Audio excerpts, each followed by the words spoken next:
It is the first day under Taliban's rule in Kabul. The streets of the Afghan capital were eerily... As Afghanistan falls to Taliban control, the Biden administration stands by its plan to leave. Tracking some breaking news in Afghanistan. Sources saying the Taliban have taken the northern city of Mazar-e-Sharif. Allahu Akbar. Damar shadid. Damar shadid.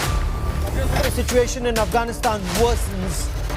India and Indian assets in Afghanistan also at risk. दोस्तों, अब तक आप सभी लोगों ने ये खबर सुन ली होगी कि तालिबान ने अफगानिस्तान की राजधानी काबुल पर कब्जा कर लिया है। इसके पहले तालिबान 1996 में अफगानिस्तान पर कब्जा किया था और 2001 तक वो पावर में था और अब ये फिर से एक बार पावर में आ गए हैं। दोस्तों, ये सब देखने के बाद मन में बस एक ही बात आ रही है कि अब घोड़ों की रेस में गधे भी दौड़ेंगे।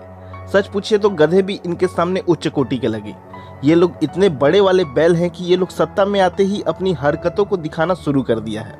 ये लोग अपने वहाँ के पूर्व राष्ट्रपति मोहम्मद नाजिबुल्लाह की हत्या कर दी और उनके डेड बॉडी को बीच चौराहे पर टांग दिया। बस इतना ही नहीं, तालिबान के लोग हाथ में AK-47 लेके ट्रैफिक कंट्रोल कर रहे हैं। पहले तो सिर्फ सुना था कि बंदर के हाथ में बंदूक दे दो तो क्या होगा, लेकिन इस बार तो बंदर के हाथ में helicopter, heavy machine gun, drone और एडवांस मिलिट्री इक्विपमेंट्स लग गई है। अब बंदर इसका क्या और कैसे इस्तेमाल कर रहे हैं, ये सब आपके सामने जग जाहिर है। भारत और अफगानिस्तान के बीच 2011 में स्ट्रेटेजिक पार्टनरशिप समझौते पर साइन किया गया था। इस समझौते में भारत ने अफगानिस्तान में इंफ्रास्ट्रक्चर, एजुकेशन और टेक्नोलॉजी के क्षेत्र में मदद करने का वादा किया था और अब तक भारत ने अफगानिस्तान में $3 बिलियन का निवेश कर चुका है। दोस्तों, आज की इस वीडियो में हम अफगानिस्तान के उन इंफ्रास्ट्रक्चर्स के बारे में बात करेंगे जिसे भारत ने बनाया है और ये भी बताएंगे कि आखिर भारत के ऐसे कौन कौन से इंफ्रास्ट्रक्चर्स हैं जिसे तालिबान दी एंड कर चुका है। तो दोस्तों, इस वीडियो को पूरा अंत तक देखिएगा क्योंकि इस वीडियो में आपको इन्फॉर्मेशन के साथ साथ थोड़ी कॉमेडी भी मिलेगी। लेकिन शुरू करने से पहले अगर आपने अभी तक इल्यूटिक आइज को सब्सक्राइब नहीं किया है तो जल्द से जल्द सब्सक्राइब बटन को प्रेस कर दीजिए। चलिए दोस्तों, सबसे पहले बात करते हैं सलमा डैम के बारे में, जिसे भारत ने अफगानिस्तान के हेरात प्रांत में हरी नदी के ऊपर बनाया है। इस डैम को इंडिया अफगानिस्तान फ्रेंडशिप डैम के नाम से भी जाना जाता है। इस डैम का इनॉग्रेशन 2016 में प्रधानमंत्री मोदी द्वारा किया गया था।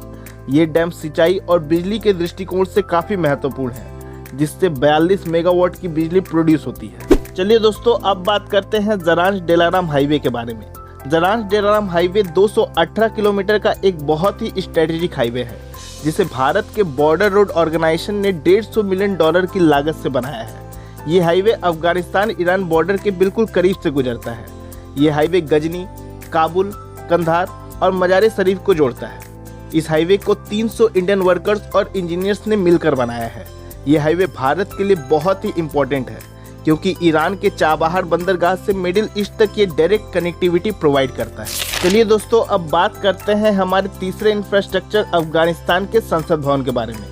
काबुल में अफगानिस्तान के संसद भवन को भी भारत ने $90 मिलियन की लागत से बनाया है। इस संसद भवन का उद्घाटन साल 2015 में प्रधानमंत्री मोदी द्वारा किया गया था। इस संसद भवन का एक ब्लॉक का नाम हमारे देश के पूर्व प्रधानमंत्री अटल बिहारी वाजपेयी के नाम पर है। दोस्तों, आप इस संसद भवन की आज की तस्वीरें देखिए। इन बैलों ने इसका क्या हश्र किया है।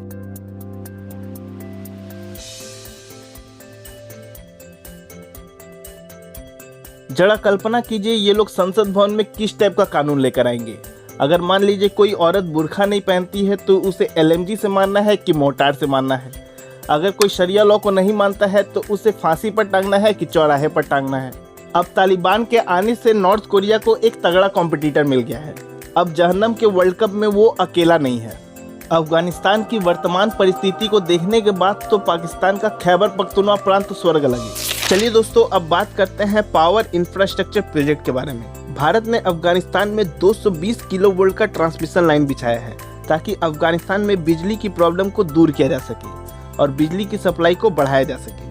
इसके अलावा अफगानिस्तान के कई प्रांतों में टेलीकम्युनिकेशन की फैसिलिटी को भी बढ़ाया जाएगा। चलिए दोस्तों, अब बात करते हैं स्टोर पैलेस की। स्टोर पैलेस का निर्माण 19वीं सदी में किया गया था, लेकिन 2016 में प्रधानमंत्री मोदी और अफगानिस्तान के राष्ट्रपति अशरफ गनी ने इसके रिस्टोरेशन का काम का इनॉग्रेशन किया। ये पैलेस अफगानिस्तान का एक बहुत ही बड़ा कल्चरल और हेरिटेज साइट है। इस रेस्टोरेशन प्रोजेक्ट में अफगानिस्तान के कई लोगों को रोजगार भी मिला। दोस्तों, भारत ने परिवहन के क्षेत्र में भी अफगानिस्तान की बहुत मदद की है। भारत ने 400 बसेस और मिनी बसेस शहरी ट्रांसपोर्ट के लिए दिए हैं। अफगानिस्तान में 5 शहरों के अस्पताल के लिए 10 एम्बुलेंस भी दिए हैं। इसके अलावा भारत ने रक्षा क्षेत्र में अफगानिस्तान को 5 यूटिलिटी व्हीकल्स और 285 मिलिट्री व्हीकल्स दिए हैं। यहाँ तक कि भारत ने अभी हाल ही में एक नया Mi-24 अटैक हेलीकॉप्टर सीधे शोरूम से अफगानिस्तान को दे दिया, लेकिन दुर्भाग्यपूर्ण ये हेलीकॉप्टर आतंकवादियों के हाथ लग गई। चलिए दोस्तों, अब देखते हैं कि आखिर भारत का कौन सा प्रोजेक्ट है जिसका दी एंड हो सकता है। भारत ने अफगानिस्तान के काबुल में शातुर डैम के निर्माण के लिए समझौता किया था, जिससे 20 लाख लोगों को पीने का पानी मिलता। इस प्रोजेक्ट को $80 मिलियन की लागत से बनाया जाना था, लेकिन अब इस प्रोजेक्ट के ऊपर काले बादल मंडरा रहे हैं। और ये क्यों मंडरा रहे हैं ये आप भी भली भांति जानते हैं। हम तो बस भगवान से यही दुआ कर सकते हैं कि इन बैलों के अंदर इंसानों वाली बुद्धि है। तो दोस्तों, आज की इस वीडियो में बस इतना ही। अगर आपको वीडियो पसंद है तो लाइक ज़रूर करें, और अगर चैनल पर नए हैं तो उसे सब्सक्राइब करना ना भूलें। अलविदा।